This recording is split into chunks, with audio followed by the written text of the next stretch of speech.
Assalamualaikum warahmatullahi wabarakatuh. Perkenalkan, kami dari kelompok 8 yang beranggotakan satu Sajana Idenora, yang kedua ada Rifki Nurhidayatullah, dan yang ketiga itu saya Muhammad Iqbal Faizul. Nah, di sini kami akan mempresentasikan yaitu sebuah judul regresi linear sederhana. Nah, jadi regresi linear sederhana itu adalah metode statistik yang digunakan untuk mengetahui hubungan antara dua variabel. Yang pertama itu variabel independen dan yang kedua itu variabel dependen. Nah, tujuan dari regresi linear itu digunakan untuk menguji pengaruh satu variabel terhadap variabel ketiga. Nah, next. Nah, syarat uji regresi linear sederhana yang pertama itu ada valid dan reliable, dan yang kedua ada normal dan linear. Nah, terusnya dasar pengambilan keputusan dari regresi linear sederhana yaitu pengambilan keputusan dalam uji regresi linear sederhana dapat mengacu pada dua hal, yakni yaitu membandingkan nilai signifikansi dengan nilai probabilitas 0,05. Nah, jika nilai signifikansi kurang dari 0,05, artinya itu variabel X berpengaruh terhadap variabel Y. Nah, jika signifikansi lebih dari 0,05, itu artinya variabel X itu tidak berpengaruh terhadap variabel Y. Nah, yang seterusnya itu membandingkan nilai satu hitung dengan T variabel. Nah, jika nilai T hitung lebih dari T variabel, itu artinya variabel X itu berpengaruh terhadap variabel Y. Nah, sebaliknya jika nilai T hitung itu kurang dari T variabel, itu artinya variabel X tidak berpengaruh terhadap variabel Y. Next. Nah, langkah-langkah untuk menentukan regresi linear yang pertama yaitu menentukan hipotesis, yaitu H0 regresi sama dengan 0. Terus ada H1 regresi kurang dari 0. Nah, yang kedua yaitu menentukan alfa.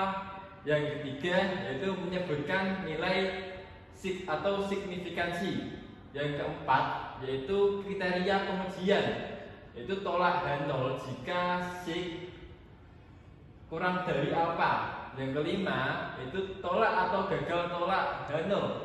Dan yang terakhir yaitu membuat kesimpulan.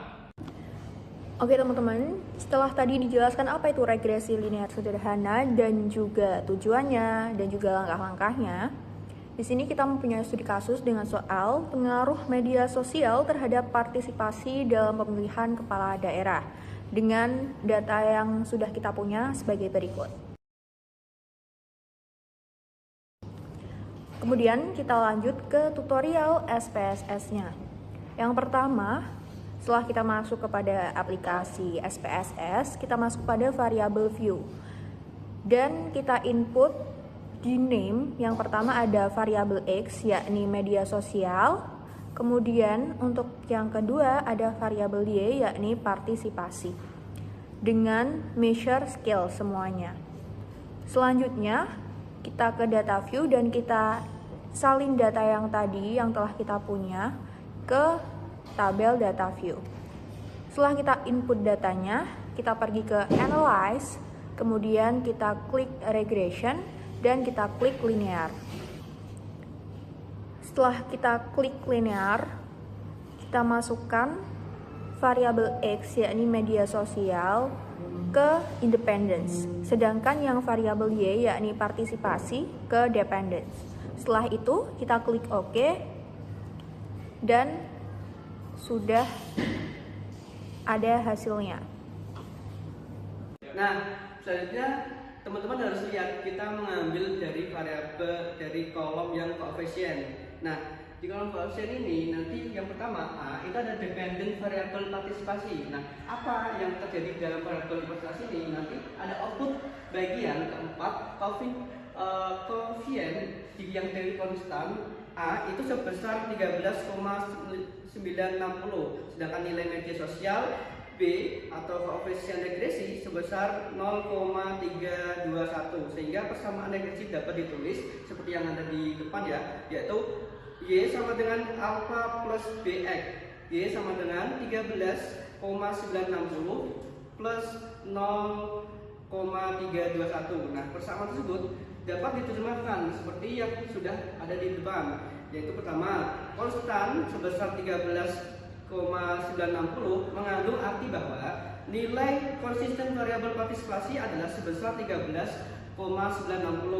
Nah, sedangkan yang kedua adalah koefisien regresi X sebesar 0,3221. Nah, menyatakan bahwa setiap penambahan 1% nilai media sosial, maka nilai partisipasi bertambah sebesar 0,321. Nah, koefisien regresi ini bernilai positif, sehingga dapat dikatakan bahwa arah pengaruh variabel X terhadap Y adalah positif karena nilai 0,321 tadi positif. Nah, next. Nah, lalu ada juga pengambilan keputusan dalam uji regresi sederhana. Nah, berdasarkan nilai regresi dari tabel koefisien yang diperoleh nilai signifikan sebesar 0,004 kurang dari 0,05. Nah, sehingga dapat disimpulkan bahwa variabel media sosial X berpengaruh terhadap variabel partisipasi Y. Nah, sekarang kita menentukan hipotesisnya yang sudah dijelaskan di awal tadi. Nah, hipotesisnya yang pertama, H0 regresi sama dengan 0. Artinya bahwa tidak terdapat pengaruh yang signifikan antara pengaruh media sosial terhadap partisipasi dalam pemilihan kepala daerah. H1 regresi tidak sama dengan 0. Artinya terdapat pengaruh yang signifikan antara penggunaan media sosial terhadap partisipasi dalam pemilihan kepala daerah. Nah, yang kedua, menentukan alfa tuh. Alfanya sama dengan yang sudah kita ketahui, yaitu 5% atau 0,055. Nah, yang ketiga, menyebutkan nilai SIG. Nah, nilai SIG tadi sudah juga saya jelaskan bahwa nilai SIG ada di 0,00664. Nah, yang itu ada di gambar dari koefisien tadi. Nah, yang keempat ada kriteria pengujian. Nah, artinya yang sudah dijelaskan tolak H0 jika SIG kurang dari alfa. Nah, sedangkan tadi sudah dijelaskan tolak H0 jika SIG-nya tadi 0,064 itu juga sudah terbukti kurang dari 0,05. Nah, karena SIG itu kurang dari 0,05 maka jadinya tolak H0. Nah, kesimpulannya berdasarkan alfa sama dengan 5%, penelitian menunjukkan bahwa ada pengaruh antara penggunaan media sosial terhadap partisipasi dalam pemilihan kepala daerah. Nah, terima kasih. Itulah presentasi dari kami kelompok 8 Wafiqatrix.